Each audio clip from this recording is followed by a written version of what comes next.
La vie, c'est comme une boîte de chocolat. Shut up! Oh, Nelly, look at this. You do know the difference. Voilà exactement ce que j'aimais. I'm not a complicated man. I like cinema. Bonjour à toutes et à tous, auditeurs et auditrices, vous écoutez Le 7e œil, un podcast cinéma dans lequel on décortique chaque mois une question autour d'un thème précis. Aujourd'hui, on arrive à la fin du mois de décembre, période de fête, et pour l'occasion, on explore l'espace au cinéma. Aucun rapport. Aujourd'hui, Il n'y a aucun rapport. Ouais. Aujourd'hui, on va parler de l'univers, du cosmos, du voyage spatial et de la place de l'humain dans tout ça. Le thème du mois de décembre, vous l'aurez deviné, c'est les films de Noël. Non, toujours pas. Toujours pas. C'est l'espace. Et comme d'habitude... Hein ? Elle tente l'humour. J'essaye. Et comme d'habitude, je suis avec les deux autres piliers du 7e œil, Bovin Salut. et Dorian. Ah, salut. Ça va ? Ça va très bien, Ah, et toi ça va. Nina, parce qu'on dit pas assez ton nom. C'est moi. Bah ça va, écoute, très bien. Et ce mois-ci, on a un invité, Romain, qui connaît bien les étoiles. Bonjour. Ça va Romain ? Très bien. Ouais. Est-ce que tu peux te présenter en quelques mots ? Je m'appelle Romain, j'ai 29 ans. Je suis grand, brun, yeux verts. J'arrête, sinon je vais me faire taper par une certaine Laura. Plus précisément, sinon je bosse dans un musée autour de l'astronomie. Et donc j'ai été invité aujourd'hui parce que je connais un petit peu 2-3 choses sur les étoiles et le cosmos. Et puis je suis aussi cinéphile amateur, mais vraiment que niveau amateur, donc comme vous m'avez demandé. Ah ben, d'accord. Avec plaisir. Bah, merci beaucoup pour cette petite présentation. On se rend compte qu'on a quand même un invité complètement dans le thème ce mois-ci. Oui, c'est vrai. D'habitude, c'est pas le cas, puisque d'habitude, soit on n'a pas d'invité, soit on a un invité qui est passionné, quoi. Tout à fait. Mais c'est On dit ça seulement comme si on notre, avait beaucoup d'invités, oui, on en a c'est eu seulement qu'un seul. notre deuxième Ok, on en a eu invité. qu'un Donc, seul. donc voilà. Mais c'est très on cool. peut s'en féliciter, on en est à l'épisode 3. Pour cet épisode, nous avons sélectionné 4 films, toujours un film chacun, dans lesquels l'espace est le lieu principal dans lequel le récit prend place. On a évidemment sélectionné 2001 l'Odyssée de l'espace, film ultra culte de Stanley Kubrick, mais aussi Starship Troopers, film ultra culte de Paul Verhoeven, également le documentaire Jodorowsky's Dune de Frank Pavich, et enfin le spin-off de la licence Star Wars, Rogue One, de Gareth Edwards. Comme chaque mois, on va tour à tour disséquer ces films autour d'une problématique que voici. Est-ce qu'une histoire qui se passe à l'autre bout de l'univers raconte la même chose que sur Terre ? Pour répondre, nous discuterons autour de la mise en place de l'espace et la manière dont la figure de l'humain est traitée. Nous verrons comment l'histoire la moins terrestre raconte potentiellement exactement la même chose qu'une histoire qui prend place sur Terre. Pour entamer ce 3e épisode du 7e œil, je propose qu'on commence directement avec le film le plus récent de la sélection, Rogue One, de Gareth Edwards, sorti en 2016. Donc, moi, vu que je vais présenter Rogue One, je peux commencer, je peux ouvrir le bal. Ma relation avec Star Wars, elle est bien simple. C'est que je trouve que les films commencent parfaitement bien en ouvrant avec il y a bien longtemps dans une histoire lointaine, très lointaine, tout ça. On n'est pas sur de la science-fiction classique, on n'est pas dans le futur, on est ailleurs et on vit une histoire qui va nous emmener aussi loin qu'un Seigneur des Anneaux ou quoi. Et c'est ça qui me fait vibrer dans Star Wars, c'est que on regarde pas de la science-fiction. C'est ça mon rapport à Star Wars. Et par rapport à la prélogie, la trilogie, la postlogie ? Pour rentrer plus dans le détail, je trouve que c'est trois trilogies totalement différentes, non seulement dues à l'époque, mais aussi au réalisateur. Et même si je les aime toutes les trois énormément, même la postlogie, qui pourtant n'est pas très appréciée, je dois bien admettre que le manque de continuité dans les 3 derniers films vis-à-vis du changement de réalisateur en plein milieu créait un problème qui pour moi n'était pas un problème jusque-là dans les 2 premières trilogies. Mais j'apprécie énormément quand même la postlogie. Il y en a un que tu préfères plus que l'autre ? Un film, c'est compliqué parce que ça fonctionne par 3. Une saga ? Je dirais que j'aime beaucoup la prélogie parce qu'elle ouvre sur la temporalité des clones de la République et tout ça qui est vraiment très axé politique et qui me plaît énormément. Moi, j'aime pas du tout la prélogie. J'aime pas trop la postlogie. Mais j'aime bien la première trilogie. Que je trouve, j'aime beaucoup d'ailleurs la première trilogie, le 4, 5, 6, que je trouve très très très très bon. Et j'aime pas non plus Rogue One, du coup, pour le coup. Mais je crois qu'avec Dorian, on est d'accord. C'est pareil. Le film, mais bon. J'ai vu tous les Star Wars, mais par contre, je les ai vraiment vus tard. C'était les premiers confinements où je les ai tous vus. Mais ouais, je les ai tous aimés, les Star Wars, sauf Solo et Rogue One. Et Rogue One, c'est vraiment un Star Wars qui est très apprécié de la commu de Star Wars. Et franchement, on va en parler, mais Rogue One, j'ai du mal, j'ai beaucoup de mal. Pendant j'ai essayé, je l'ai vu quand même 3 fois et finalement ça coince toujours. Et bah, du coup, mon rapport avec Star Wars, trilogie culte, prélogie sous-côté et postlogie divertissant, ça va, mais voilà, sans plus. Moi, je suis plutôt un grand ferveur de la rangée Sith que je trouve incroyable. Anakin qui passe du côté obscur avec vraiment la création de Dark Vador, ça c'est vraiment. Pour moi, c'est le préféré. Si j'en avais un à retenir, ça serait vraiment la rangée Sith. Donc voilà. Et toi, Romain? Bah moi, j'ai découvert Star Wars assez tard, puisque je l'ai découvert un peu par hasard dans une discussion au collège. Et on m'a dit, oui, c'est le moment où Dark Vador meurt sur l'étoile noire. J'étais, comment ça, il marche sur une étoile, c'est pas possible. Et puis, bah, du coup, je me suis regardé les films. Donc, j'ai commencé par le 1, parce que bah, je me suis dit, bah, je le prends dans le bon ordre. Donc, j'ai commencé par la prélogie, que j'ai préférée pendant des années. Après, j'ai découvert les 3 premiers que j'avais aussi aimé au moment, mais que j'aimais pas autant que la prélogie, quand j'ai commencé vraiment au collège. La postlogie, c'est arrivé assez récemment, donc je l'ai découvert vraiment adulte. Et c'est quand j'étais à l'internat que je me suis rendu compte que petit à petit, donc fin du lycée, que je basculais de ma préférence sur la prélogie pour la première trilogie qu'il y a eu. Et je pense que c'était parce que le coup de la découverte de Star Wars, c'était un univers que je connaissais pas du tout. Et je crois la première fois que je voyais des films qui se passaient dans l'espace avec des vaisseaux. Et puis la diversité d'espèces qu'il y a dans la prélogie par rapport à la trilogie originale, ça fait que j'étais vraiment là, je suis dans un autre univers. Et d'ailleurs, après, j'ai continué, j'ai avalé Star Trek, Stargate SG1, etc. Tout aussi bien. Ouais. Et on va dire, dans la post-logie, j'ai adoré le 8, celui que apparemment le plus de monde ont détesté, parce que j'ai trouvé qu'ils avaient pris des risques, et notamment la manœuvre, je sais plus comment, Holdo ou un truc du genre. Quand elle retourne le vaisseau et qu'elle fait vitesse lumière dans la tronche du vaisseau de Snoke et que ça éclate. Et la scène, je l'ai vue au cinéma. Je l'ai vue à Caen en plus, dans la salle où on avait les fauteuils qui s'inclinent quand on prenait vitesse lumière. Donc là, les fauteuils sont tous inclinés en arrière. Et le grand moment de silence derrière. Avec le son, vous avez une Ferrari, une sorte de Ferrari. Ouais, c'était vraiment très très bon. Et cette scène-là, elle m'a marqué et je l'ai trouvée vraiment incroyable. Je trouvais que c'était le Star Wars qui osait à nouveau prendre des risques. Donc c'est pour ça que je l'ai aimé. Si je peux aller à la fois dans ton sens et à la fois contre toi, et en fait ça va nous faire démarrer sur Rogue One, c'est que pour moi, prendre des risques et sortir de ce qu'on a l'habitude de voir dans la saga Skywalker, c'est ce qu'un spin-off devrait faire.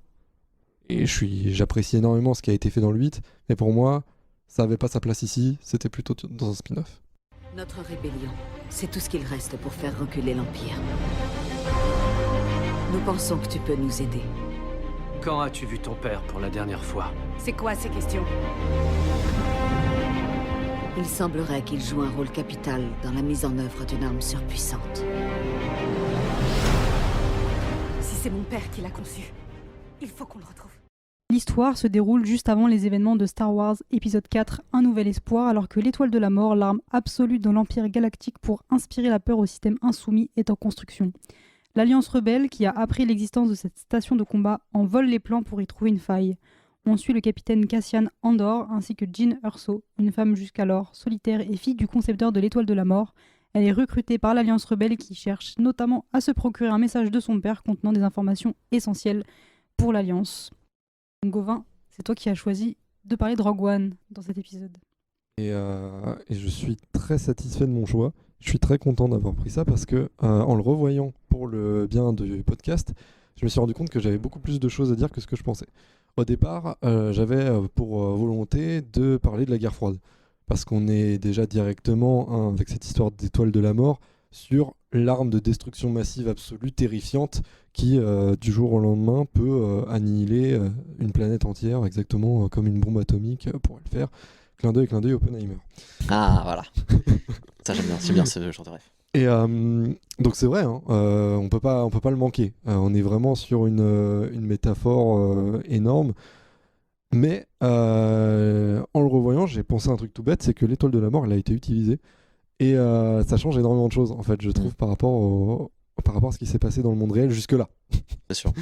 Et en fait, je me suis rendu compte, en re-regardant le film, qu'on est non seulement sur une métaphore de la guerre froide, mais aussi sur une uchronie où l'arme nucléaire aurait été utilisée. Et j'ai trouvé ça super intéressant de voir que malgré tout, on a toujours la marque de fabrique de Star Wars qui est l'espoir. Rogue One, c'est vraiment la source même de ce qu'est Star Wars, à mon sens. C'est vraiment comment naît l'espoir et comment survit l'espoir dans une situation où on ne peut pas l'imaginer dans notre monde. On se dit comment garder espoir dans cette situation. Et pour ça, ils ont utilisé une solution, les scénaristes, qui est géniale. C'est qu'on s'intéresse beaucoup plus à des personnages qu'à des contextes historiques et politiques. Contrairement aux autres Star Wars de la saga Skywalker, où justement, par exemple, prélogie, comme on a dit qu'on aimait beaucoup, politique, là, on va vraiment se pencher sur un groupe de personnages et s'intéresser à chacun d'une manière différente.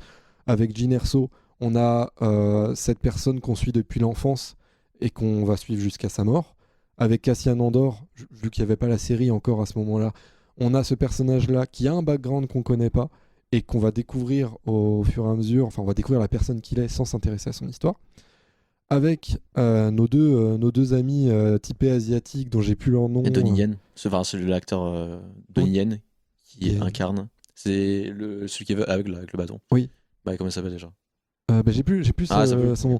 Enfin, nos deux personnages asiatiques qui, eux, on comprend leur histoire uniquement de l'histoire de leur peuple et de l'histoire de leur religion, qui est la force. Voilà. Même on a plein de petits clins d'œil à droite à gauche parce que typique de Star Wars, on a par exemple l'armure de ce tireur d'élite à la mitraillette qui rappelle les soldats de la République. On a beaucoup de choses comme ça. Et en fait, pour moi, c'est vraiment un film qui est passionnant pour l'intérêt qu'on peut porter au personnage. Qui plus est, on est sur un film qui ne fait pas partie de la saga Skywalker, donc on a osé nous mettre des personnages qu'on n'avait pas envie de voir. Enfin, on s'en foutait royalement de ces personnages-là. Mais pour servir le propos, ils nous ont ramené un personnage qui est un de mes personnages préférés de Star Wars et qui pourtant dans ce film n'est pas beaucoup montré, mais suffisamment, qui est Saw Gerrera. Saw Gerrera, c'est sur ça que je voudrais vraiment me pencher pour ma petite analyse, parce que c'est un personnage qu'on voit beaucoup dans Clone Wars, qui, voilà, c'est pas le sujet, on parle de Rogue One, mais qui dans Rogue One est au climax de son histoire. En fait, Saw Gerrera a connu la première guerre, celle des clones, donc Star Wars 1, 2, 3. Il était séparatiste, donc il était du camp des méchants, entre guillemets, mais il n'était pas du tout du camp du nouvel empire, du futur empire. Il était juste contre la République, parce que chacun son opinion politique. Et il s'est retrouvé à perdre la guerre à cause des décisions de leur leader de s'allier avec l'empereur sans savoir que c'était l'empereur. Et il se retrouve à gérer une sorte de petit groupe de mercenaires après ça. Et il a sa petite armée sur la planète de Jedha qu'on voit dans Rogue One. Et on a le parfait traumatisé de la guerre. Et ça, c'est une représentation que j'ai jamais vue dans une autre histoire fictive de ce que la guerre peut faire subir. On a un personnage qui avait des amis, qui avait des relations, qui a même, on le sait dans Clone Wars, une sœur qui est très importante pour lui. Il a vécu énormément d'aventures par le passé. Et après, il s'est retrouvé à s'occuper d'une fille, qui est Jyn Erso. On apprend que quand elle se retrouve à devoir se cacher de l'Empire, c'est lui qui vient la chercher. Il l'élève du mieux qu'il peut, mais il vient de perdre la guerre et il est détruit mentalement. Il n'est pas capable de prendre en charge une fille. La seule solution qu'il a, c'est qu'au moment où elle devient assez forte pour pouvoir porter une arme, il lui donne un couteau, il l'abandonne. Et ce qu'on retrouve de lui des années plus tard, quand Jyn doit aller le retrouver pour trouver la carte qui mène le plan de l'étoile de la mort, en fait, elle retrouve quelqu'un de totalement dévasté, brisé, qui est psychote à la moindre menace potentielle. Quand il trouve ce pilote qui pourtant est un outil énorme qui pourrait faire avancer la cause, la cause c'est son but, c'est sa vie, il est terrifié, le fait même torturer, lui lave le cerveau pour essayer de comprendre tout ça. Quand il voit Jyn qui est l'amour de sa vie, puisqu'il a ce truc très familial, même s'il est très mauvais père, il a peur d'elle, il dit tu viens me piéger. Et en fait, c'est uniquement au moment où il sait qu'il va mourir parce que l'étoile de la mort est en train de lui tirer dessus qu'on retrouve un petit peu de ce personnage-là. Et ça, pour le coup, c'est vraiment ce qui, pour moi, n'était pas montré dans Star Wars 4, puisque dans Rogue One, on est dans Star Wars 4, on est sur les 5 secondes avant. Le film se passe après le 3, avant le 4. Ouais, le film se passe 5 secondes avant le 4. Vraiment, c'est... En fait, la dernière scène, c'est la scène d'ouverture de Star Wars 4. Donc on est dans Star Wars 4. Et pour moi, ce truc qui n'était pas montré, et c'est normal parce que c'était pas le but de Star Wars 4 à l'époque où il est sorti, c'était l'envers du décor. Qu'est-ce qui se passe en dehors de ce conflit? Qu'est-ce qu'il y a comme conséquence de Star Wars 1, 2, 3? Comment les gens ont vécu la situation? Et c'est exactement ce qu'on peut retrouver sur Terre, avec même dans le domaine du cinéma, des films qui nous montrent les héros de la guerre, des films qui nous montrent les conflits, et très rarement des films comme par exemple Forrest Gump, qui nous montrent les conséquences dans le pays de comment ça se passe après et comment ça se passe pendant. Et c'est sur ça vraiment que je voulais parler de Rogue One, même s'il y a encore tellement d'autres choses à dire.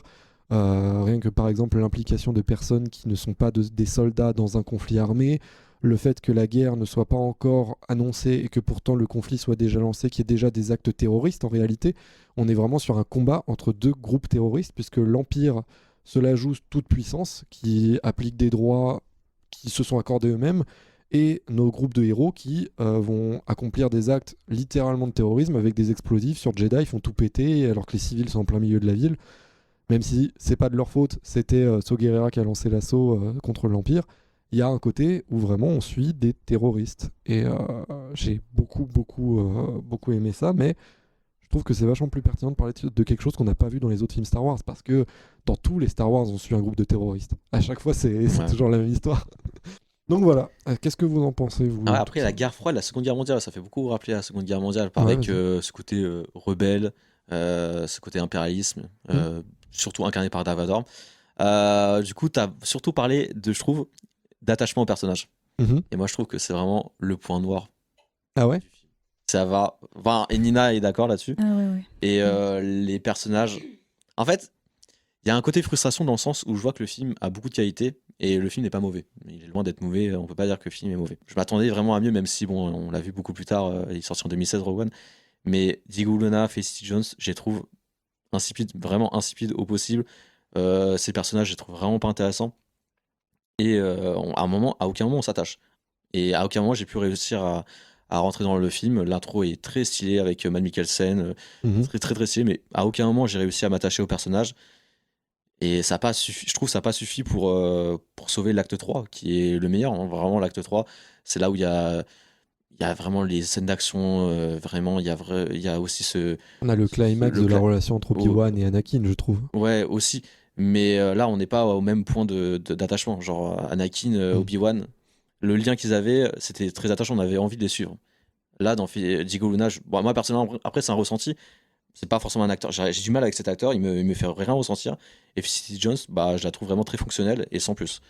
Et je sais pas, je suis un peu déçu de ne pas réussir à s'attacher à un film qui a beaucoup de qualité.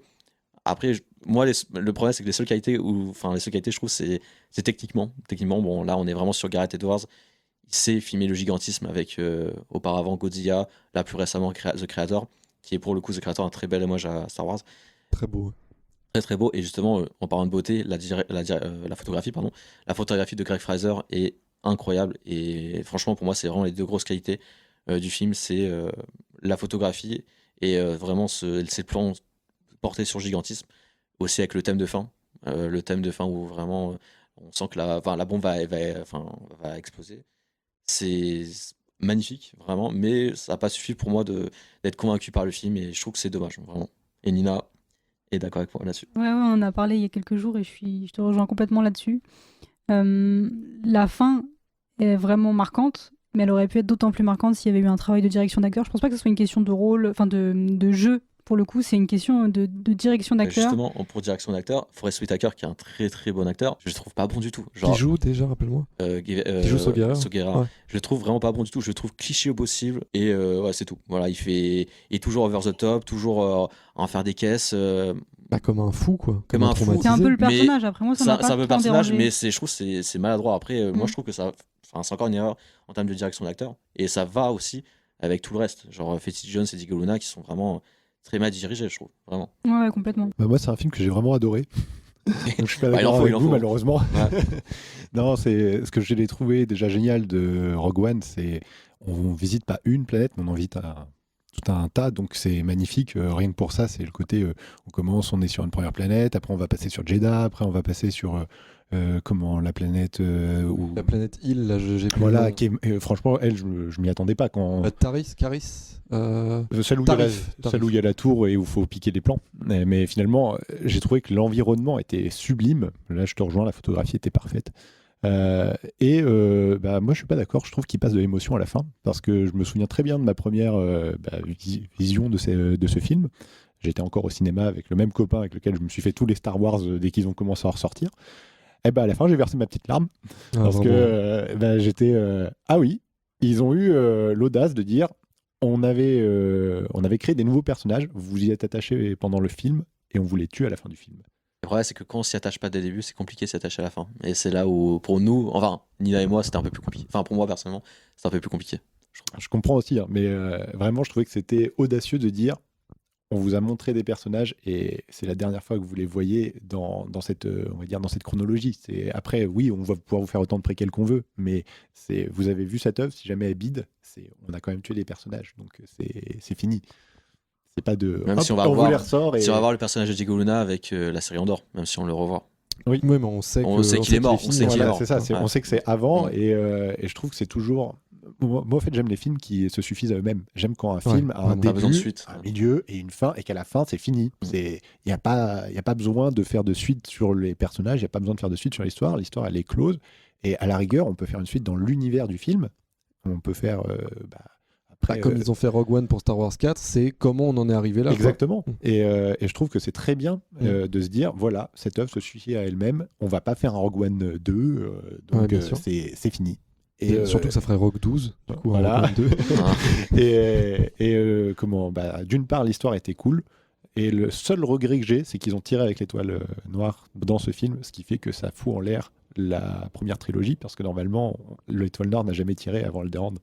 C'est pas totalement vrai ce que tu dis, parce que le premier tir qu'ils ont effectué, même s'ils le montrent comme une réussite, ils n'ont pas réussi à détruire la planète, ils ont détruit la ville. Oui, mais Jedha City, c'est vrai, ils ont tiré 2 fois dans ce film. À la rigueur, c'est les 2 casseroles que je trouve au film. Ils ont tiré 2 fois avec une arme qui normalement n'est jamais avoir censé servir. Parce que sinon, Leia, elle sait très bien ce qui se passe quand elle est sur l'étoile noire face à la Déande. Elle sait très bien que là... c'est foutu. Et non, elle a de l'espoir à ce moment-là. Donc, à la rigueur, c'est la seule casserole que je vois au film, c'est ils n'ont pas respecté l'univers, ils ont légèrement brisé une des règles de l'univers. Ça enlève justement un des parallèles avec le monde réel, qui est la peur de l'arme absolue, qui du coup, on l'a pas dans Star Wars 4, puisqu'elle n'est pas censée avoir connaissance des dégâts que ça peut causer. Or, là, on a la preuve de ce que ça peut faire, et c'est terrifiant, et elle devrait avoir peur en fait. Donc je comprends ce que tu veux dire. Après, pour me faire l'avocat des 2 démons que j'ai en face de moi, moi c'est vrai que de base j'ai un amour assez prononcé pour les personnages antipathiques ou même apathiques, et c'est vrai que dans ce film insipide aussi. C'est pas apathique, hein. Ils sont pas antipathiques. C'est vraiment moins insipide, je trouve. Ils sont pas antipathiques, c'est pas des antagonistes, c'est des personnages Cassian qui sont est mal quand même écrits. très antipathique. Oui, antipathique, mais insipide aussi. Oui, moi je suis d'accord avec toi, Dorian, c'est vraiment ça. Je suis d'accord avec vous sur Jean. Jean m'a pas plu. On aime les anti-héros, on aime les antagonistes, on aime ce genre de personnages-là. Mais par contre, pour moi, les autres personnages, que ce soit So, que ce soit Cassian, que ce soit même notre petit droïde impérial reprogrammé ou nos 2 asiatiques, pour moi, ils sont tous très intéressants et je m'y suis attaché. Et en plus, je trouve que les 2 personnages justement qui rencontrent sur Jedha, nos 2 asiatiques, on n'arrive plus à retrouver leur nom, ils ont un très très gros intérêt par rapport à toute l'œuvre de Star Wars. C'est que c'est les 2 seuls qui croient en la Force, mais qui ne la maîtrisent pas. Donc eux, alors, il n'y en a qu'un seul des 2 qui y croit. Oui, mais l'autre finit par y croire. Oui, parce que quand il se sacrifie pour sauver tout le monde, il finit par reprendre le mantra de son meilleur ami. Et finalement, ça montre que la Force, c'est une foi, c'est une religion. Alors que dans tout le reste de l'œuvre, on suit des Jedi qui sont plutôt comme si on suivait des Templiers en croisade. Donc on ne va pas expliquer la religion, on n'explique pas les principes de cette croyance. On ne montre que l'ordre guerrier finalement. Voilà. Mais alors eux, par contre, les 2 personnages asiatiques, justement, pour moi, c'est les 2 seuls personnages vraiment attachants du film, parce que Donnie Yen est un excellent acteur. Et dans tout ce dont il joue, moi je suis à fond dedans. Tu vois, je suis pas très fan de John Wick, mais dans le 4, je le trouve exceptionnel. Il y a encore un aveugle. Et encore, il joue en aveugle. Voilà. Complètement, je sais pas pourquoi. Il joue peut-être très bien les aveugles. Il joue très bien les vraiment aveugles. très bien, surtout dans John Mais Wick. parce qu'il est tellement fort qu'on se dit, c'est un peu Chuck Norris, tu vois, il serait aveugle dans n'importe quoi, il serait quand même trop fort. Mais dans tout ce qu'il joue dans les Ip Man et compagnie, c'est un personnage Incroyable. ultra attachant, c'est un acteur extrêmement bon, et c'est le seul avec son Mais c'est vrai que acolyte c'est à lui bien dans jouer. Ip Man. Et chef d'œuvre. Mais oui. Oui, Man, c'est chef-d'œuvre. Ip Man, c'est Incroyable. Ip Man. Mais j'avais pas tilté, mais Ouais, oui, c'est lui, bien sûr. c'est lui, Mais incroyable. j'aime beaucoup en plus. Ah, il est fou. Depuis toujours, les hommes se sont entretués. Mais demain, la pire des menaces pour l'humanité viendra d'ailleurs. Johnny, Dizzy, Carmen, Carl, Ace et les autres sortent à peine du lycée et s'engagent dans l'armée intergalactique. On suit leur formation militaire, la théorie, puis leur entrée en guerre interstellaire contre le peuple des arachnides, la pratique. Carmen entre à l'académie des pilotes spatiaux, tandis que Carl choisit d'être officier scientifique.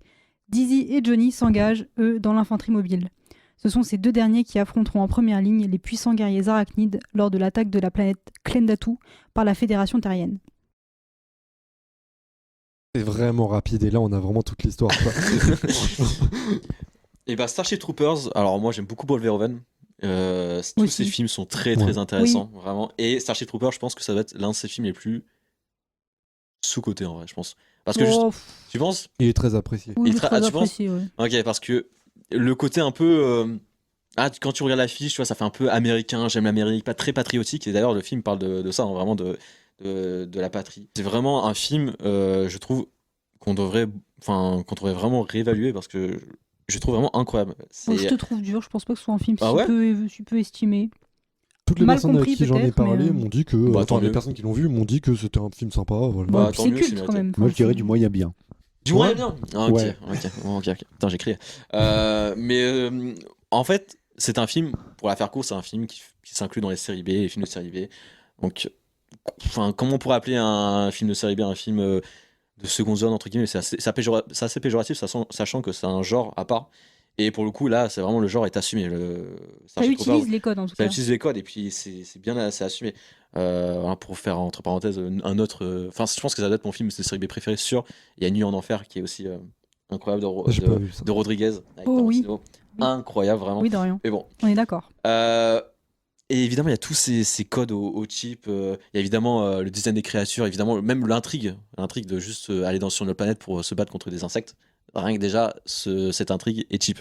Et, Puis le fait de mettre une histoire d'amour d'enfant comme ça, enfin d'enfant de jeunes, voilà. mais là, c'est un peu très- plus intéressant parce que ça s'arrête pas qu'à l'histoire d'amour, je trouve. C'est ça qui est intéressant. Ah bah alors vas-y. Et il y a aussi première scène, et il y en a d'autres scènes qui sont insérées dans le récit, avec ces petites vidéos propagande patriotiques, Ouais. qui sont un peu marrantes, mais qui Voulez-vous sont en savoir plus hyper kitsch, hyper cheap. La typo est vraiment horreur, vraiment, c'est horrible.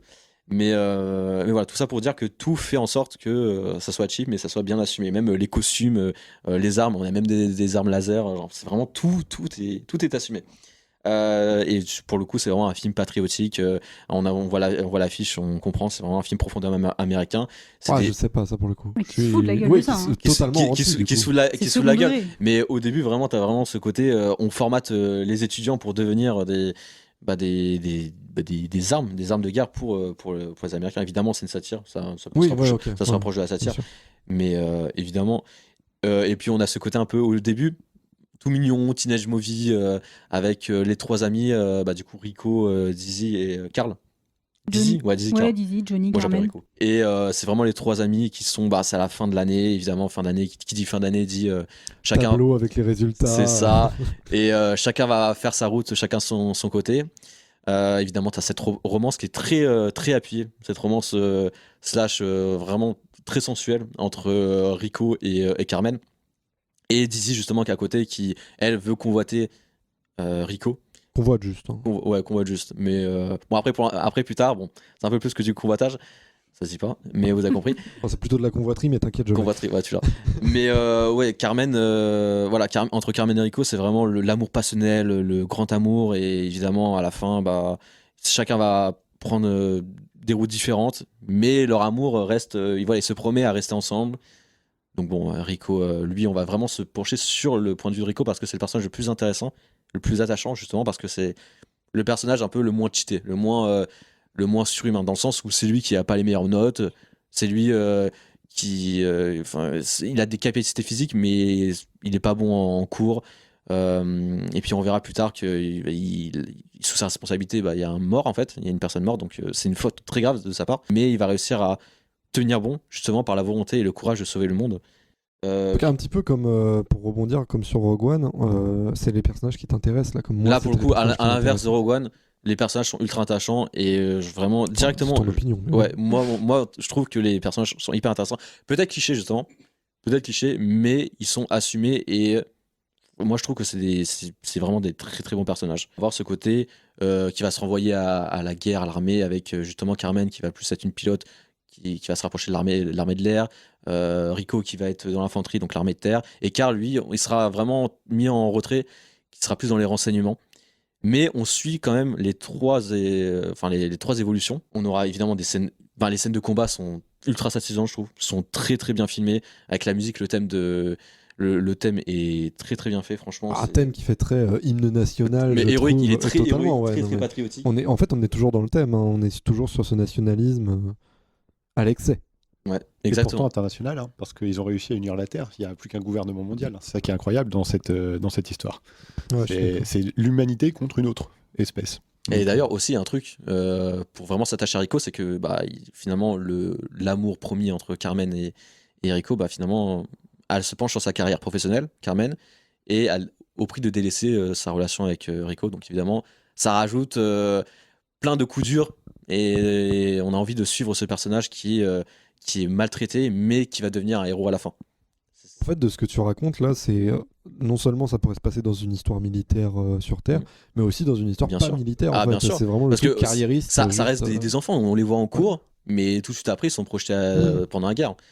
Donc évidemment le côté sature joue, mais c'est quand même c'est violent quand même la transition entre je suis en cours et quelques semaines après je suis sur le terrain, je suis sur le terrain quoi. Mais pour moi ça sert le propos justement. Pour moi le côté très enfantin, très en fait humoristique, satirique du film fait que les scènes de vrais enjeux sont assez lourds. La scène d'entraînement à balles réelles où quelqu'un se fait tuer, quelqu'un s'en va comme ça parce qu'elle a tiré, je suppose que c'est elle qui avait tiré, celle qui s'en va. Il y a un côté où on s'attend pas à ça dans ce film. Et du coup, c'est plus dur, c'est encore plus dur. Ouais, c'est encore plus dur. Mais l'élément déclencheur qui fait qu'il se retrouve au combat, c'est surtout que c'est San Diego, je crois, qui a été complètement annihilé. Buenos Aires. Ouais. Voilà, c'est ça qui déclenche le fait qu'il soit déployé. Parce que sinon, il serait resté à l'académie encore quelques années. Ouais. C'est juste que là, grosso modo, on s'est fait nucléariser l'Amérique du Sud. Donc, et ça alimente la rage de Rico parce que vu qu'il avait fait une erreur et que du coup il y avait un mort sous sa responsabilité, on lui a dit tu dégages en fait, tu dégages. Et finalement l'attaque à Buenos Aires fait que il va revenir et petit à petit il va prendre du galon petit à petit jusqu'à vraiment être vraiment je sais plus si c'est le colonel ou commandant, je sais plus, mais bon c'est lui qui vraiment prend la tête. Lieutenant, je crois. Il devient la personne qui l'entraînait au départ alors que ça fait 1 an qu'il est dans l'armée. Ouais, c'est exactement ça. Et justement pour la problématique c'est pas forcément rien à voir avec la guerre. Mais on pourrait, mais moi je veux plus m'orienter sur un autre axe qui est l'égalité des sexes et la sexualité, je trouve. C'est vraiment une différence qu'on a à l'armée, qu'on n'a pas forcément sur la Terre, justement. Déjà le fait que ça soit mixte. Ça pour moi c'est l'une des meilleures scènes parce que Paul Verhoeven on le connaît pour toutes ces scènes et ces films érotiques, que ce soit Baz Luhrmann ou même récemment Benedetta. Il y a une scène où chacun prend sa douche et il n'y a aucune ambiguïté sexuelle, il n'y a aucune tension sexuelle, tout est normal. Genre, tout est bien fait et vraiment, je trouve qu'en termes de message, justement, de n'avoir aucune tension sexuelle, alors que tous les garçons et les filles sont vraiment. Oui, et puis on montre bien qu'il y a des relations amoureuses aussi entre garçons et filles. Bien sûr. Donc on n'est pas sur quelque chose de robotique. C'est ça, mais même quand on voit ces scènes, on est en mode, ça nous surprend de voir des filles avec des garçons se prendre une douche ensemble, mais justement, tout est normalisé,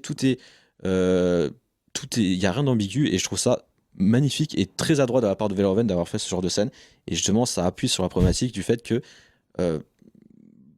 si on n'a pas ça, évidemment, on n'aura pas ça sur Terre, on n'aura pas ça à l'armée.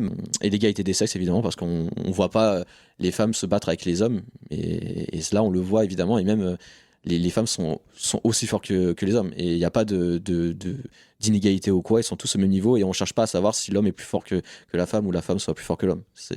De manière satirique, on a l'impression que dans ce monde parfait où tout le monde aime son pays, où tout le monde veut devenir citoyen, etc., en fait, il y a eu une union, comme tu disais Romain, des nations, mais aussi une union des genres. En fait, Bien sûr. tout le monde est logé à la même enseigne. Mais c'est parce que tu as un double statut aussi, tu as le citoyen et tu as, je sais plus l'autre, c'est l'habitant. Ou, Oui, voilà. Enfin, voilà, le ce gars qui fait n'a pas que de rôle. si tu as servi, tu es citoyen, tu as le droit d'avoir des enfants, tu as le droit d'avoir des postes à responsabilité. Sinon, tu es un citoyen de seconde zone. Ça rappelle un peu l'Empire romain, je trouve, sur ça. Hein. C'est le côté, tu es un citoyen avec des droits et des devoirs. Et sinon, tu n'as que des droits, mais tu n'as pas vraiment de devoirs parce que Et moins de droits, du coup. tu n'as pas servi ton pays, tu n'as pas servi ton peuple, et donc tu es limité dans ce que tu dois faire et dans ce que tu peux faire. Et la force de Verhoeven, c'est justement de ne pas avoir fait de ces scènes-là quelque chose de forcé, de cliché. Ouais, il a naturel. réussi de manière adroite et de manière virtuose de rendre ça complètement normal, complètement lisse, fluide. Et ça, franchement, bravo pour Verhoeven. Et justement, pour revenir à tout ce qui est relations amoureuses, quand tu vois le début, tu as l'impression que ça va être ça tout le long. Les relations amoureuses entre surtout Carmen et Rico et Dizzy qui tournent autour. Et bien justement, on se rend compte, pour moi, le point de rupture, c'est quand Dizzy couche avec Rico, et que Dizzy lui dit je t'aime, et que Rico ne répond pas. Ouais. Et ça, c'est le point de rupture du fait que là, on n'est plus dans les relations amoureuses. On est vraiment sur, là, il veut juste passer du temps, voilà. Mais sa priorité, c'est de sauver le monde, c'est vraiment sauver sa patrie, vraiment, c'est vraiment de réussir sa mission tout simplement. Les rôles sont presque inversés parce que c'est Dizzy qui court après Rico. Dans les films teenage et tout ça, c'est souvent c'est le mec qui court après la fille. Là, c'est vraiment la fille qui court après et qui le drague un peu lourdement. C'est ça. De manière un peu machiste. Il fait la même chose avec Carmen en mode je t'aime. Ouais, dis-le-moi quand même. C'est ça. Mais c'est vrai, en général, c'est vrai que c'est le mec qui court derrière. Et puis, et puis même à la fin, genre quand finalement Rico et Carmen se retrouvent, ils combattent ensemble. Et bah ils s'en foutent. Il y a plus rien. Il y a plus de relation. Il y a plus d'amour. Il y a plus rien.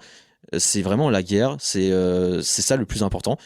Et c'est de surtout sauver le monde et réussir sa mission. C'est ça le plus important. Il y a plus l'amour et vraiment les relations amoureuses, la romance est mis au troisième plan pour laisser place à l'objectif principal qui est de sauver le monde. Et voilà, je trouve que c'est le plus intéressant et surtout ça va dans le sens du développement de personnages qui on passe de teenage movie à des personnages matures, à des responsabilités matures et des héros, parce qu'on en fait finalement ces trois. Carl ça devient un héros, pardon. Carmen a une grosse responsabilité au sein de la flotte et Rico il finit par être lieutenant de l'infanterie. Donc tous ces étudiants, tous ces étudiants qu'on a commencé à voir au début sont devenus des héros à la fin. Et je trouve qu'en attachement de personnages et en termes d'évolution, franchement c'est plutôt bien joué. Non, je pense que je peux le reprendre. Vas-y. C'est hyper intéressant ce que tu dis, Dorian, parce que toi, t'as pris vraiment un axe auquel j'avais absolument pas pensé en voyant Starship Troopers, même si c'est vrai que c'est étonnant. La scène de douche est vraiment étonnante, mais j'ai pas projeté le regard sur l'égalité des sexes plus loin que ça, alors que c'est vraiment présent. Moi, j'étais vraiment plus sur le truc hyper visible de Starship Troopers, qui est vraiment la Seconde Guerre mondiale, les nazis et la propagande. Clairement. Et puis pas forcément que la Seconde Guerre mondiale, mais tout ce qui est État totalitaire. On peut penser à la Chine, avec les films de propagande qu'on a vraiment encore aujourd'hui. On peut penser à la Russie, on peut penser à la Corée du Nord, enfin voilà. Et c'est omniprésent dans Starship Troopers, et c'est tourné à la dérision de manière, moi je trouve, hyper drôle. Et je trouve que le film est à prendre dans son intégralité au second degré. Parce que si tu prends le film au premier degré, je trouve le film... assez mauvais en fait, c'est un mauvais film, tu vois, ridicule, complètement absurde. Je trouve qu'au premier degré, il raconte pas grand chose. En fait. Bah non, le film ne raconte rien au premier degré, mais c'est Verhoeven ça. Le scénario tient sur un timbre-poste. Hein. Complètement, mais ça c'est Verhoeven. Verhoeven, il y a toujours 2 degrés, que ça soit Starship Troopers, que ça soit, je sais pas, Showgirls. Par exemple, Showgirls, je fais une toute petite parenthèse sur ce film que pas beaucoup de gens aiment. Moi j'aime beaucoup Showgirls. Moi aussi j'aime beaucoup Showgirls, c'est mon Verhoeven préféré. J'adore Showgirls, mais c'est parce que si tu regardes le film au premier degré, tu dis ok, mais c'est juste Verhoeven qui filme des meufs à poil dans un club de striptease, alors que le film est tellement plus profond que ça, mais je n'en dirai pas plus, regardez Showgirls. Starship Troopers, c'est pareil. Tu regardes au premier degré, c'est juste un film de série B pas ouf, avec des acteurs beaux. C'est tout. Et Showgirls, c'est pareil. C'est juste l'actrice est juste belle. C'est vraiment Buzz l'éclair. Rico, c'est vraiment Buzz l'éclair. C'est vraiment l'acteur. Il est juste beau, mais il a pas grand chose de plus que juste être beau. Beau et fort. Il est beau et fort, c'est ça. C'est vraiment le héros réganien.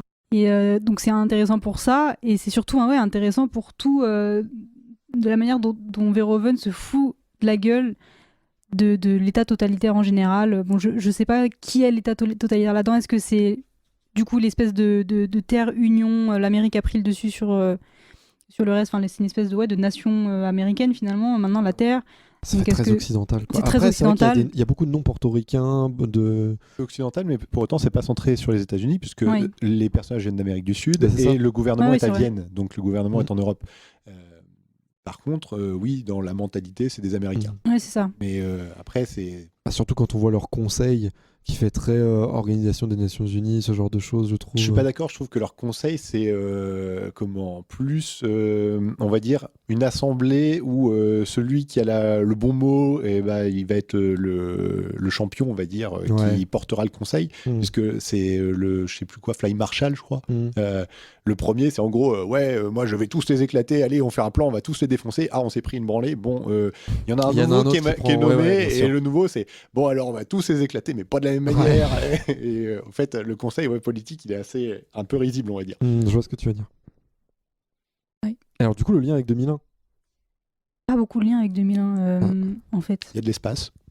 Peut-être part que le que lien, ça se c'est passe qu'il n'y a dans aucun l'espace. lien.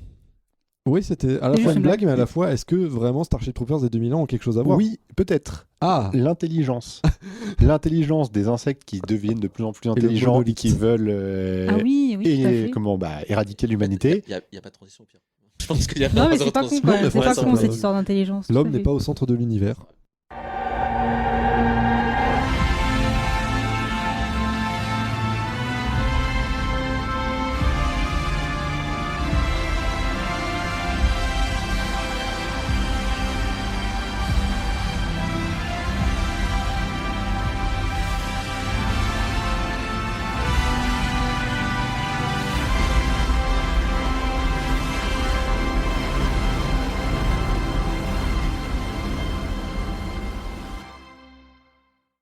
« 2001, c'est chiant.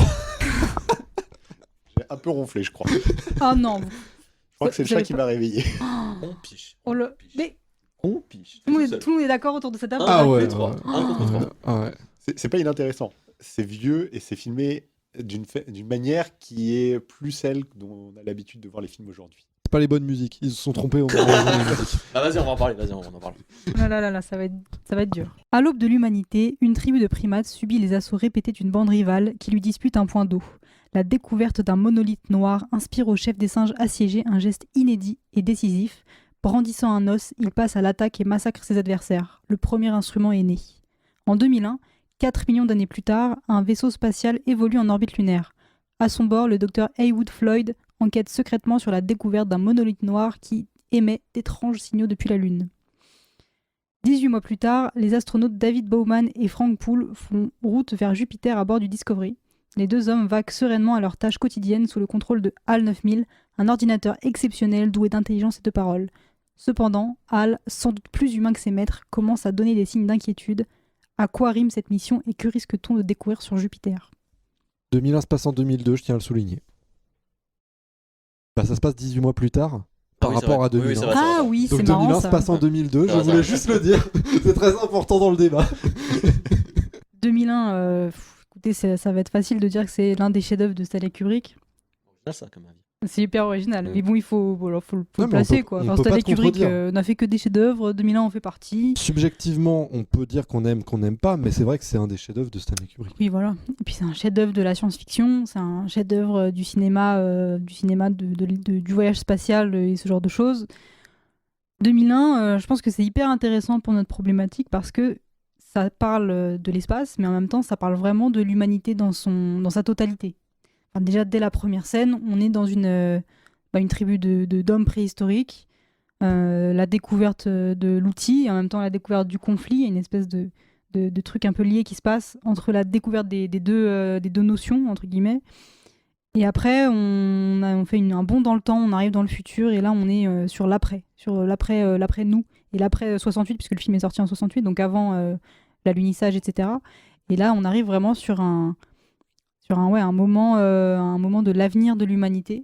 Mais on passe du berceau de l'humanité, de l'aube de l'homme, comme le dit le titre, à l'avenir de l'homme et à l'intelligence artificielle notamment, et donc le rapport qu'on a à l'intelligence, comme tu disais tout à l'heure, Romain, c'est hyper intéressant.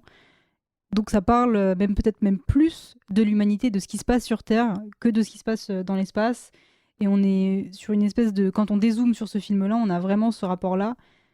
plutôt qu'un truc très simple qu'on a dans le scénario, qui est vraiment cette espèce de quête du monolithe, de pourquoi on a des signaux étranges qui sont émis de la Lune, de ce genre de mission spatiale-là. Et peut-être, pour souligner ce que tu dis, l'avenir de l'humanité, et potentiellement, parce que le film nous laisse réfléchir à notre sauce et nous laisse l'imaginer comme on veut, à sa fin. Moi, je trouve qu'il y a ce côté où, à la fin de l'histoire, quand on voit cette sorte de réalisation de la part du personnage principal, on a l'impression qu'il voit le début, il voit la fin. On voit le cycle surtout. Oui, c'est ça, il y a carrément ce cycle. Mais bon, après, je ne vais pas rentrer dans le détail plus que ça, mais je trouve que le chef-d'œuvre de Kubrick là-dedans, c'est qu'il nous laisse réfléchir. Il y a tout, tu peux avoir plein d'ailleurs, c'est quoi d'interprétations. pour vous le monolithe ? C'est un peu un symbole, une métaphore, un truc hyper abstrait. Ça Je pense que c'est surtout un élément scénaristique qui permet de déclencher la réflexion derrière. Parce que je suis pas sûr, on va dire, le monolithe, on aurait pu l'interpréter comme étant la représentation des architectes, à la rigueur comme il peut y avoir dans Prometheus, etc. Sauf que il l'exploite pas du tout. Donc pour moi, c'est juste, voilà, il y a ça. Maintenant, on va voir ce que l'humain fait quand on lui met un truc comme ça et qu'il se pose une question. Okay. Alors que pour moi, le monolithe, c'est R'toulou. Pour moi, en fait, 2001, c'est carrément une histoire de R'toulou avec cette entité supérieure, mais qui en fait pousse les hommes à cette réflexion, à cette religion, à tout ça, et qui en fait fait agir les hommes sans forcément qu'on voit ce qu'il fait sur l'homme. Moi, je vois plus comme une. C'est fou parce qu'on a 3 avis différents, 3 visions différentes. C'est-à-dire que, comme le film est riche, moi, je vois plus comme une personnification d'un spectateur, en fait. C'est-à-dire, on est là sur les 3, le passé, le futur, du coup, et l'avenir. Enfin, vous avez compris. Genre, sur les 3 étapes.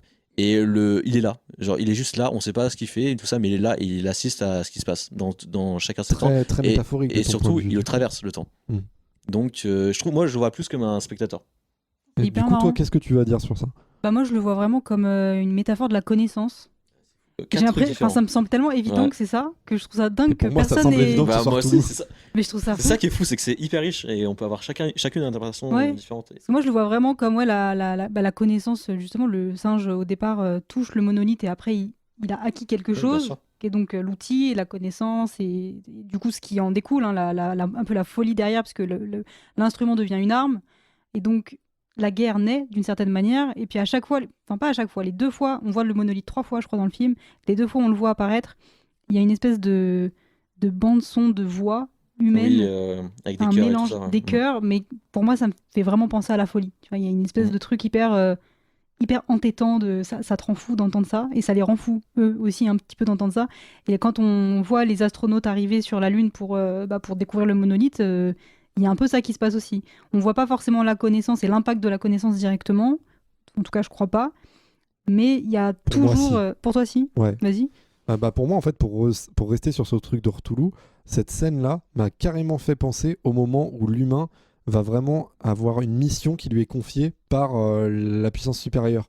En fait, on sait que 18 mois plus tard, on a cette intelligence artificielle surpuissante qui a la mission de mener l'enquête sur la vie ailleurs. Et en fait, en 18 mois, je me dis c'est totalement possible que ces humains qui aient reçu cette mission de la part de cette entité supérieure aient agi pour créer cette IA ou pour entacher cette IA, parce que comme le dit Karl Hall, selon la version, toutes les erreurs sont faites par l'homme, pas par lui. Lui, il ne peut pas se tromper.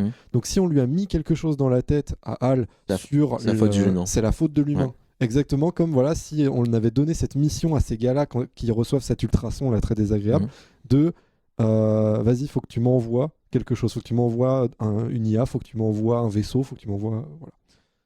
Donc moi je le vois en fait comme ça pour la connaissance, tu vois, c'est cette transmission de mission. Voilà. Ah, ok, c'est hyper intéressant. Parce qu'en plus, la 3e fois qu'on voit le monolithe et qu'on n'entend pas les voix, je pense que ça symbolise un peu aussi une forme de fin de l'humanité, comme tu disais tout à l'heure. C'est ça en fait. Ressens, moi. Du coup, il y a ça. Ouais, non, mais quand c'est ils sont intéressant. dans la pièce blanche. Ouais. Je vois toujours le truc spectateur en mode. Ouais, non, mais ça marche aussi. La flotte qui va mourir, on sent qu'il va mourir. On assiste à sa mort pour repartir à zéro. Il n'y a pas de mauvaise réponse, c'est fou. Ouais, c'est fou. Après, dans cette scène finale, étant donné qu'on voit ce personnage qui se voit plus tard, qui voit le monolithe, qui voit un fœtus, enfin un embryon plutôt, bah là en fait moi je me dis pourquoi est-ce que ce serait pas lui qui le voit tout le temps et que le monolithe soit lui. Ouais, aussi, ouais. Parce qu'il voit tout le temps lui, pourquoi d'un coup il verrait pas lui? Bah, le monolithe, c'est l'homme aussi. Ouais, mais du coup est-ce que ce serait pas vraiment ce gars-là qui serait C'est très potentiellement métaphorique aussi, mais ça peut le rattaché, faire aussi, ça marche aussi. Ouais, mais Ouais. ce gars-là, c'est juste l'homme, avec un grand H. Pas forcément, c'est aussi une personne. C'est une personne, mais enfin, le monolithe, ça peut pas représenter qu'une personne. Tu Non, vois, au mais berceau ça de peut l'humanité, il y a représenter un une truc un personne peu. qui a été entachée par ce monolithe Ah, au ouais. préalable 18 mois plus tôt. Le monolithe transforme les gens en monolithes. Bah, le monolithe transforme les gens en des esclaves de sa toute-puissance, tu vois. Ouais, ouais. Enfin, moi je le vois comme ça, en fait, vraiment comme du Cthulhu, quoi, comme du Lovecraft, et ce qui m'étonnerait pas, parce que Kubrick, Lovecraft, je trouve qu'il y a beaucoup de rapprochements. Donc, je sais pas, qu'est-ce que t'en penses? Joker. C'est vraiment pas un film que, on va dire, je l'ai vu déjà en plusieurs fois. Je l'ai pas vu tout en intégralité d'un seul coup. C'était trop dur pour toi.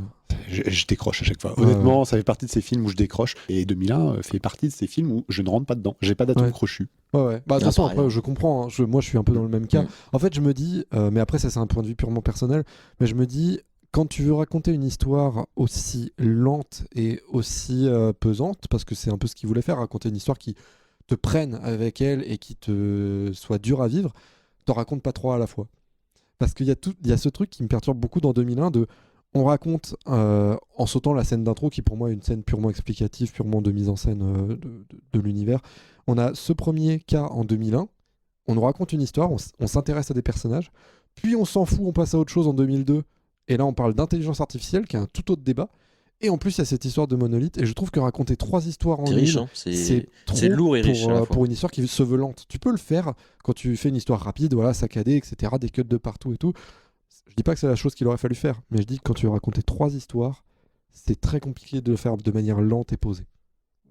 Et que peut-être que se concentrer que sur l'IA, ou que sur le monolithe, ou que sur un groupe de personnes, aurait permis de vraiment s'intéresser à l'histoire et pas de passer du coq à l'âne comme ça. Ouais, je suis pas. Ah, sur la problématique. Ouais, tu veux. Par rapport à ce que dit Gaumont, parce que je suis pas d'accord avec tu Gaumont. peux répondre. Ah bah vas-y, réponds-moi. Non, bah, je suis juste pas d'accord. Je pense que tout fonctionne. Je pense que Kubrick, tu lui donnes n'importe quel scénario, il te le transforme en ça. Et je trouve ça trop bien géré. Mais c'est pas la question. Mais par rapport à la problématique, bah, je vois pas ce que je peux ajouter de plus. À part que on est sur un récit complètement humain, un récit sur l'humanité et qui se passe dans l'espace. Donc Et que rapidement, c'est totalement en fait, dans le thème, quoi. on est encore une fois en train de parler de l'homme. Ah oui, complètement. À chaque fois, en fait, dans nos problématiques, on parle de l'homme. Et est-ce que dans Dune, ça va être la même chose? Bah oui, parce que le cinéma c'est fait par des hommes et ça raconte des histoires souvent d'hommes. Je pense que pour la problématique, surtout, ce qui se rapproche à ce qui se passe sur Terre, c'est aussi tout ce qui est société et tout ce qui se rapporte à la technologie. Pour moi, j'ai eu du mal avec Dune, je trouve ça trop long. Avec 2001. Avec 2001. Ce que je trouve vraiment dur dans 2001, c'est vraiment la longueur, c'est trop long, c'est trop lent et vraiment on se fait chier en vrai. Mais il y a des trucs qui sont vraiment incroyables, dont ma partie préférée, c'est vraiment la partie avec Hal, qui est très très prenante, très très pesante. Ça raconte énormément de choses, surtout par rapport à ce qui va se passer plus tard, bien avant Terminator, la menace technologie.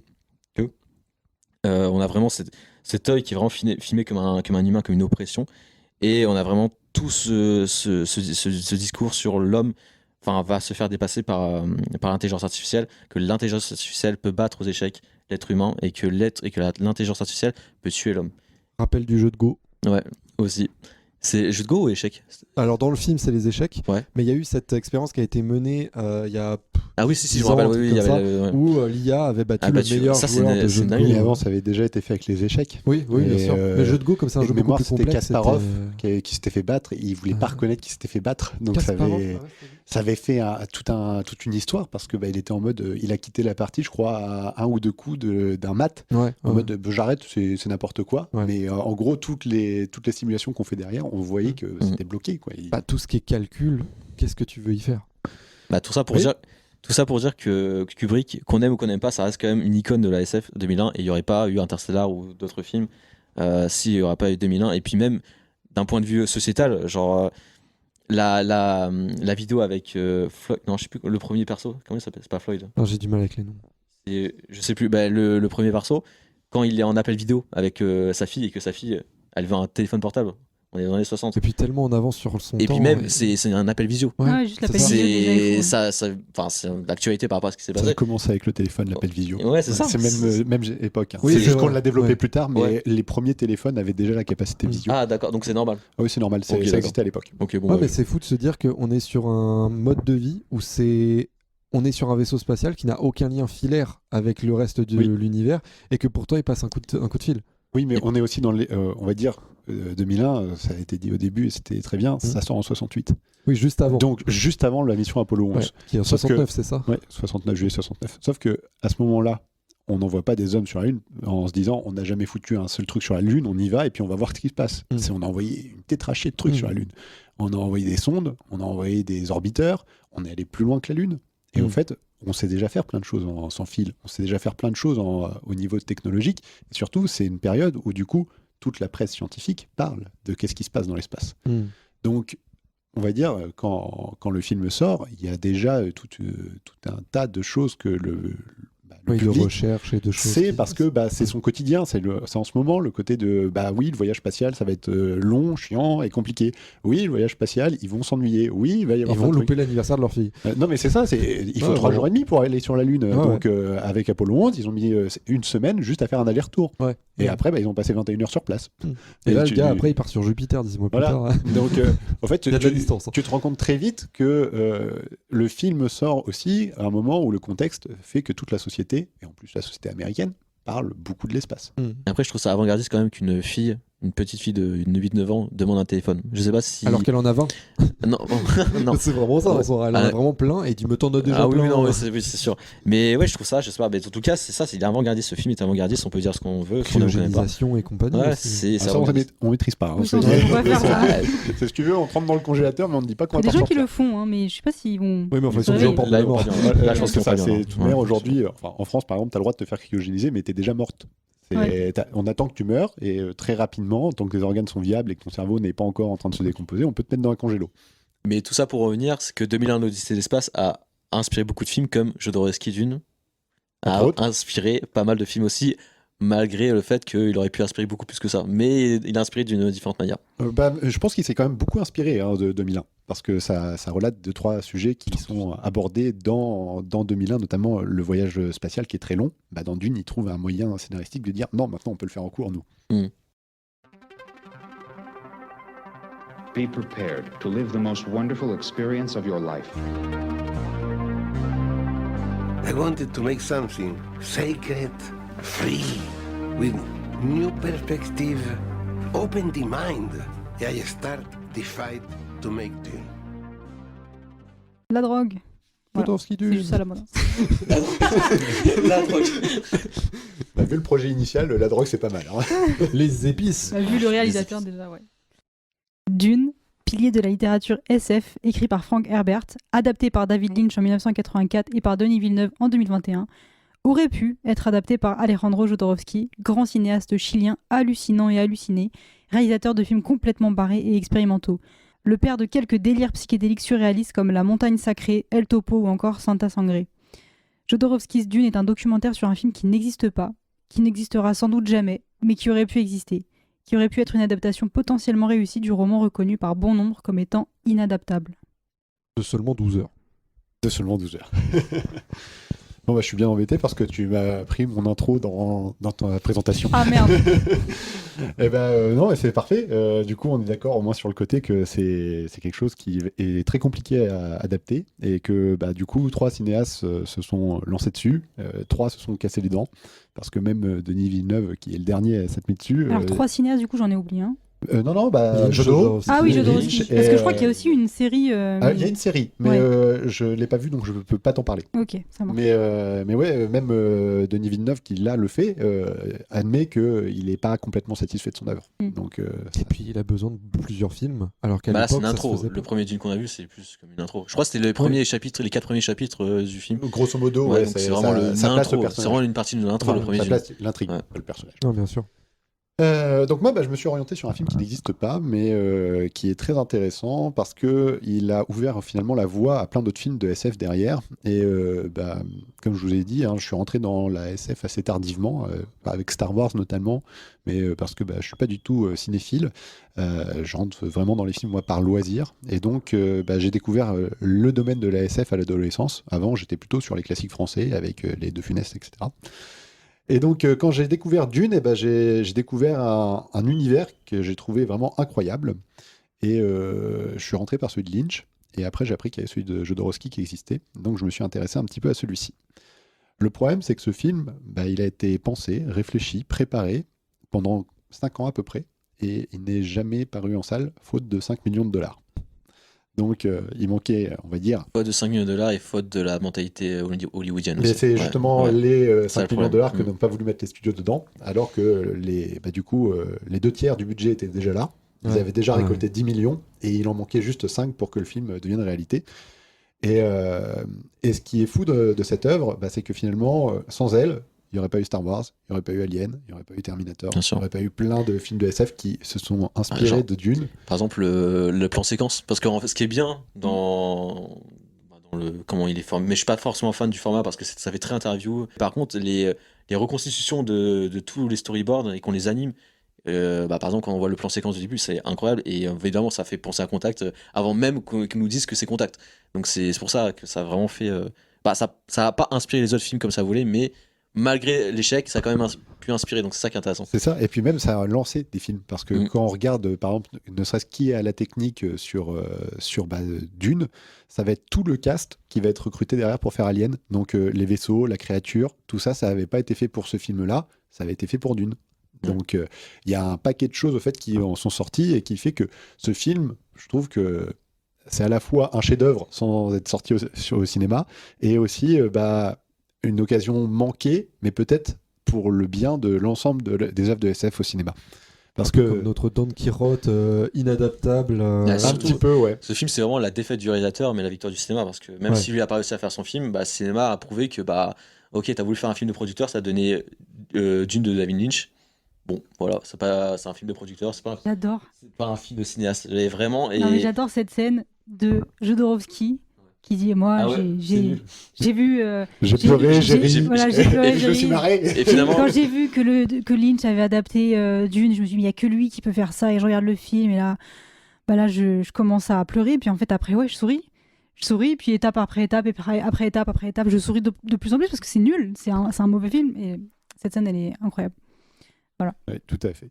Et ce que je trouve très intéressant, moi, sur ce film, c'est que le côté que Paul Atreides dans l'histoire de Dune, c'est un messie, et Jodorowsky, il a vraiment voulu que ce soit le cas aussi pour le film, puisque le personnage de Paul, c'était son fils. Carrément.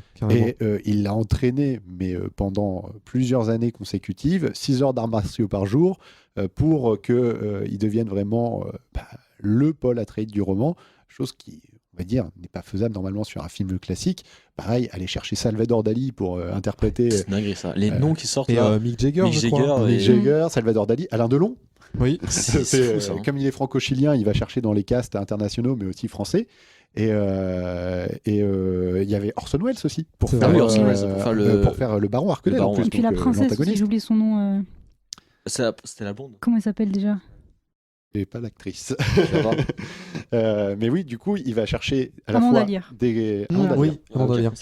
Il va chercher à la fois des pros de cinéma pour l'acting, mais il va aussi s'entourer des meilleurs de son temps pour toute la partie technique. Toute la partie fit and fun, finalement. Quand on voit qu'il prend Moebius pour faire le storyboard, et que tout le documentaire, finalement, les quelques scènes que l'on voit du film, c'est juste des montages des images du storyboard, et on se retrouve dans un univers ultra coloré, ultra, on va dire, excentrique, etc. Et aussi parce que c'était l'objectif de Jodorowsky quand il a fait ce film. Il imaginait pouvoir mettre au cinéma une expérience d'un trip sous acide pour le public, pour le spectateur, et de découvrir ce Paul Atreides, messie du peuple des Fremen, en tant que grand libérateur d'un peuple oppressé. Et finalement, moi, c'est ce que je trouve qui fait le lien finalement avec la thématique du jour, c'est le côté, l'histoire de Dune, c'est l'histoire de l'homme providentiel qui va sauver tout un peuple en l'éveillant et en lui faisant prendre le contrôle de la ressource qui lui permet de gagner son autonomie. Et toute l'histoire qui veut monter, elle est autour du côté que y a l'épice qui est une ressource, qui est unique, qui n'existe que sur la planète Arrakis. Et pourtant, le seul moyen d'en prendre le contrôle, c'est de la détruire. Et pour la détruire, il faut donner la deuxième ressource la plus rare qui est sur Arrakis, qui est l'eau. Et donc, c'est ça que je trouve génial, c'est que finalement, il transpose juste des problèmes qu'on a sur Terre, des problèmes politiques, parce que les maisons Atréides et Harkonnen, c'est juste une querelle politique, comme on a pu en connaître dans les guerres de succession, par exemple, lors de la guerre de 100 ans. Il va aussi proposer des problèmes religieux, avec les sœurs du Bene Gesserit qui vont avoir un grand plan, un grand projet de faire unir les deux familles ennemies pour le bien finalement de la civilisation, mais qui se voient compromis à cause de l'amour de Jessica pour son mari, le duc Leto, qui lui donne pas une fille alors qu'elle a une sorte de pouvoir magique qui lui permet de choisir si elle va donner naissance à une fille ou un garçon. Et toute l'histoire de Dune, c'est juste finalement des histoires qu'on a, nous, connues sur Terre, qu'on connaît aujourd'hui, qui se sont passées il y a un moment, qu'on va transposer dans l'espace sur une planète un petit peu extraordinaire. Et on va faire un concentré de tout ça, on va laisser venir après les différentes thématiques, on va les traiter les unes après les autres. Et quand Jodorowsky veut faire ça, veut le mettre en scène, il va juste aller chercher les spécialistes à chaque fois, de chaque domaine, de chaque discipline. S'il va chercher Dali, c'est pas que pour l'avoir en acteur et dire vous avez vu, j'ai mis Dali à l'affiche du film. Il va le chercher parce que c'est quand même le pilier du mouvement surréaliste et qui va complètement. De tout ce qui est trans, exactement. Psycho, et donc il va vraiment s'entourer des meilleurs. Et ça donne un truc qui, s'il avait existé, je pense, aurait révolutionné vraiment le monde du cinéma. C'est la phrase de Winding Refn qui dit « Si ce film aurait été fait avant Star Wars, comment les blockbusters auraient-ils évolué ?» Et cette phrase, elle est folle parce qu'il a complètement raison, parce que c'était fait, la production était faite en quasiment plus ou moins en même temps que le Nouvel Espoir, l'épisode 4. Ouais, peut-être bien, ouais. C'était fin 60, début 70, je pense. C'était 73, le début du projet. Voilà, donc c'est exactement ça. C'est ça. Et donc, du coup, ça veut dire que ce film, il s'est fait quasiment. La production s'est quasiment faite en même temps que le premier Star Wars. Mais si ce film aurait été vu au public, au cinéma avant Star Wars, mais ça aurait bouleversé beaucoup de trucs. Du coup, c'est Star Wars qui a pris le relais, donc ça a donné tous les films après. Mais je trouve ça trop intéressant. Et d'un côté, fascinant de voir vraiment toute cette évolution d'un projet qui ne verra jamais le jour, mais qui restera quand même dans les mémoires, surtout à Hollywood, parce qu'évidemment il y a aussi le parallèle avec Seydoux. Seydoux, du coup, le gros producteur français, qui dit on aime dire que le livre, parce que du coup ce projet ça devient un livre, que ce livre se passe entre chaque réalisateur, qu'il se passe dans Hollywood, et que secrètement chacun s'inspire de ce livre, de ce film qui n'aura jamais été fait. Et là je trouve ça intéressant. Et le côté un peu décalé de Jodorowsky qui est complètement malade, il est complètement allumé, il est illuminé même, et vraiment tout est pensé comme si c'était une secte en fait, genre vraiment son équipe, il prend pas forcément le meilleur, parce que justement par rapport à 2001, il avait je crois qu'il avait le choix de prendre la meilleure personne pour les effets visuels, qui a fait les effets visuels pour 2001 Odyssey de l'espace, et il a pas pris parce qu'il n'était pas assez spirituel. Et ce film, lui, il voulait des gens spirituels. Il voulait pas les meilleurs techniciens, il voulait des gens spirituels pour aller dans le sens de son film. Et vraiment, même, du coup, le créateur du design d'Alien, l'allemand, je sais plus comment il s'appelle. Giger, voilà. Et lui, il a comparé à un gourou. C'est vraiment le gourou d'une secte qui l'amène vers, pour lui, créer le plus grand film de l'humanité, selon lui. Donc et du coup, chacun, il va, comme un peu une sorte de prophète, en mode il va amener chacune des personnes spirituelles vers la réussite d'un film qui va vraiment révolutionner le monde du cinéma. C'est particulier quand même, mais c'est tout autant fascinant. En fait, je me dis que un peu avec ce Star Wars qui a volé la vedette à Dune de par l'échec dans la récolte de fonds, au final on a eu une autre génération de films blockbusters qui aurait pu être très différente si Dune avait ouvert la voie. Mais au final, pour revenir sur la problématique, dans les sujets abordés, on est toujours sur ce même système de mêler la politique avec l'espoir, avec l'humain, et toujours dans le cas où on s'intéresse à des entités, comme dans les deux autres films. Donc quand on parlait de de 2001 et de j'ai plus le Starship Trooper, on s'intéresse vraiment à l'humain. Et ce Jodorowsky Dune, c'était aussi la même ligne directrice en fait. C'était le personnage de Paul au centre de tout. C'est ça. Et derrière, c'était qui gravite autour et comment est-ce qu'on va créer cette vision du Messie de l'espace. Parce que c'est vraiment ça. Ils vont chercher Pink Floyd, ils vont... Ouais. Oh, il y a Pink Floyd aussi, c'est dingue aussi. Au fait, ils vont chercher tous ceux qui sont dans le mouvement psychédélique et ils vont faire en sorte que l'expérience de voir le film retourne le cerveau. Et quand on regarde les quelques pages du storyboard, parce que malheureusement ce storyboard dont tout Hollywood apparemment s'inspire, il n'est jamais sorti en entier. Ouais. Et donc personne n'a pu le consulter en entier, à part peut-être la famille de Jodorowsky, encore, j'ai des doutes. Ce qui fait qu'on se retrouve avec un film qui va impacter tous les autres, mais qui va même impacter Star Wars, puisque on en discutait avant de commencer l'émission. Quand on voit les plans qui avaient été imaginés pour le début du film Dune de Jodorowsky, ça devait être une arrivée sur une planète. Et ça, c'est juste réutilisé par Star Wars derrière. C'est le fait qu'on est dans un vaisseau et c'est en mouvement, c'est utilisé dans Star Wars. Parce qu'au fait, George Lucas, il savait ce qui se passait aussi dans les autres studios. Bien sûr, ouais. Et le plus triste, c'est que à la fin de ce projet, Jodorowsky, quand le film est enterré, ne remettra plus jamais les mains sur une caméra, ne fera plus jamais de cinéma. Et il est tellement déçu finalement de cette expérience que après il ne se concentre plus qu'à la bande dessinée. Et donc Valérian et Laurine, pour rebondir, qui aura eu une adaptation bien trop triste bien plus tard, alors que Valérian et Laurine qui a inspiré Star Wars aussi. Aussi, ouais. Mais pour les BD, là ça va être plutôt Lincal. Qui va coécrire et où finalement il reprend même une grande partie de l'histoire de Dune. Quand on lit Lincal, on retrouve beaucoup de Dune dedans, on trouve beaucoup d'Herbert. Mais il y a peut-être un truc qu'on n'a pas dit sur Dune, mais là Dune pour peut-être dézoomer et de parler en général de l'œuvre de Herbert, c'est que le sujet aussi il est très terrestre et qu'on parle, tu le disais tout à l'heure Gauvin, sans trop développer, que ça parle vachement de politique et qu'on est vraiment sur de la lutte des classes. On parle un peu de communisme aussi quelque part. Et puis on parle du soulèvement du peuple contre l'oppression un peu royaliste. Il y a une volonté de redistribuer l'épice qui est un peu détenue par les nobles pour les pauvres. Les maisons du Landsraad, ouais. Voilà. Et qui est pris d'assaut par les Harkonnen du coup. Exactement. Donc il y a tous ces sujets-là qui sont des sujets très actuels, enfin pas forcément très actuels, mais en tout cas qu'il était vraiment à l'époque du projet de Jodorowsky. Donc c'est intéressant parce qu'il y a vraiment des éléments comme ça qu'on retrouve dans tous les films de notre corpus, qui sont vraiment la politique, le conflit, un peu la religion aussi, qu'on retrouve aussi dans 2001. Qu'on retrouve dans 2001, dans Rogue One, qu'on retrouve dans qu'on trouvait dans notre épisode 1 sur l'au-delà aussi. Enfin, mais toujours, en fait, j'ai remarqué, et c'est un petit peu facile de dire ça, mais on parle toujours de l'homme, de la foi, et en plus, là, dans ce cas-là, de l'espace, de politique. Oui, et puis c'est le monomythe qui revient toujours. Il était une fois un bonhomme qui va sauver l'univers. L'espoir, mais l'espoir d'un côté aussi. Là, du coup, il y a Paul Atreides qui, du coup, c'est le porteur de tout, dans la révolte et du coup de la rébellion. Enfin, pas de la rébellion.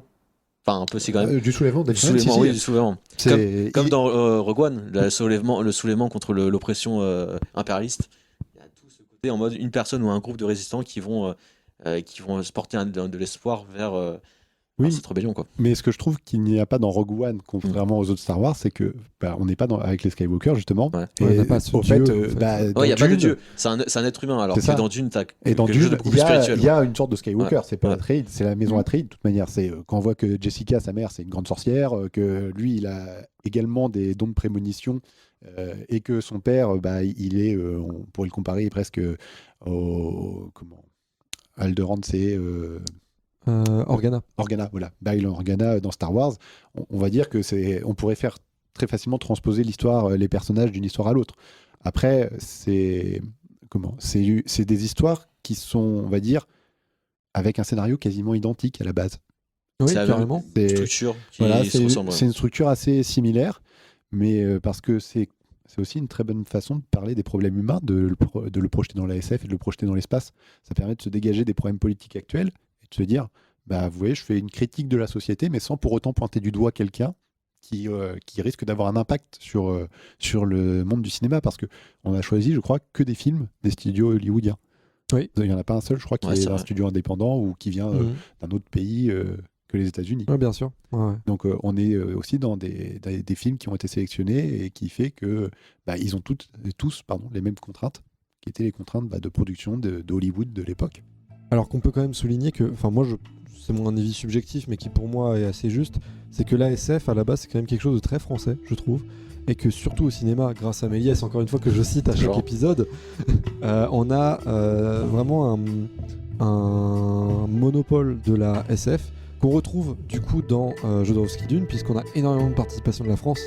Dans Jodorowsky est franco-chilien, voilà, donc il y a même, on va dire, 50% du bonhomme qui est français. C'est ça, donc on a cette représentation-là, mais en fait, je pense que peu importe l'origine du film, l'avantage de la SF ou de la pas SF, puisque pour Star Wars, pour moi, on est sur quelque chose d'autre, enfin, quelque chose qui se passe dans un lieu lointain, on peut assimiler, comme on l'a vu dans Starship Troopers, n'importe quelle ethnie, n'importe quelle représentation, parce qu'on trouvera toujours à n'importe quelle époque un lieu sur Terre, ou à n'importe quel lieu une époque, où on retrouvera ces problèmes-là qu'on retrouve dans ces films dans l'espace. Je parle encore une fois de politique, parce que, encore une fois, même si c'était pas forcément le sujet dans 2001, parce que là c'est vraiment l'humain et des cas très resserrés qui sont montrés, dans tous les cas, on a toujours cet impact de la politique sur les décisions qui sont prises et sur les actes de nos humains qu'on suit. Dans Rogue One, bien sûr, c'est cramé. Dans Dune, c'est vraiment... C'est que ça, en fait. Mais dans Starship Troopers, même si toi, tu t'es pas intéressé à la partie politique, tu t'es vraiment intéressé à l'humain, l'humain, il est comme ça par la politique. Donc je pense que l'espace, c'est ça, en fait. Pour dénoncer quelque chose de politique. Ouais. Justement, d'aller à l'encontre de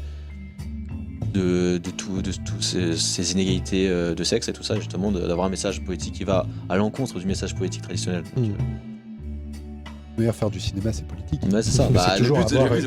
C'est toujours avoir vraiment, une c'est la base, idée, oui. Vouloir lui donner une façon de le mettre en scène et de le filmer, et puis de le transposer après au montage pour l'écran. Mais de manière, toute société, c'est politique. On peut pas faire société s'il n'y a pas politique derrière, puisque sinon c'est l'anarchie, et l'anarchie, très vite, il n'y a plus de société. L'anarchie, quand on regarde entre Star Wars 6 et Star Wars 7, ça crée deux nouvelles puissances qui se combattent et qui s'annihilent dès le début du premier film. Mais donc c'est le nouveau politique. Ouais, c'est ça. Mais au départ, c'est on va détruire l'Empire. Ouais, mais après. Ah, c'était donc ça. On regarde paradoxalement les films qui prennent place dans des univers drastiquement opposés et ou éloignés aux nôtres, ils racontent des histoires qu'on connaît bien. Pour la simple et bonne raison, comme tu le disais Romain tout à l'heure, que les films sont pas réalisés par des extraterrestres, mais par des humains, finalement, avec lesquels on partage une histoire, une actualité et un passé. Écoutez, merci à vous d'avoir participé à ce podcast. Merci Romain d'être venu. Merci beaucoup Romain. D'être venu nous louer tes connaissances sur l'astronomie notamment. Avec plaisir. Et ton regard de cinéphile. Toute cette partie sur la Lune que tu nous as ajouté. C'était hyper intéressant. Cool. Il y a des choses qu'on ne savait pas, que tu nous as appris aujourd'hui, donc on se couchera moins bête. Voilà, sauf de rien. Moi de même, parce que j'ai appris plein de trucs sur le cinéma. Parce que, cool. Voilà, entre mon usage et ce que vous en faites, c'est pas la même. Merci à vous d'avoir écouté le podcast, et n'hésitez pas à nous faire un petit retour dans les commentaires sur YouTube ou sur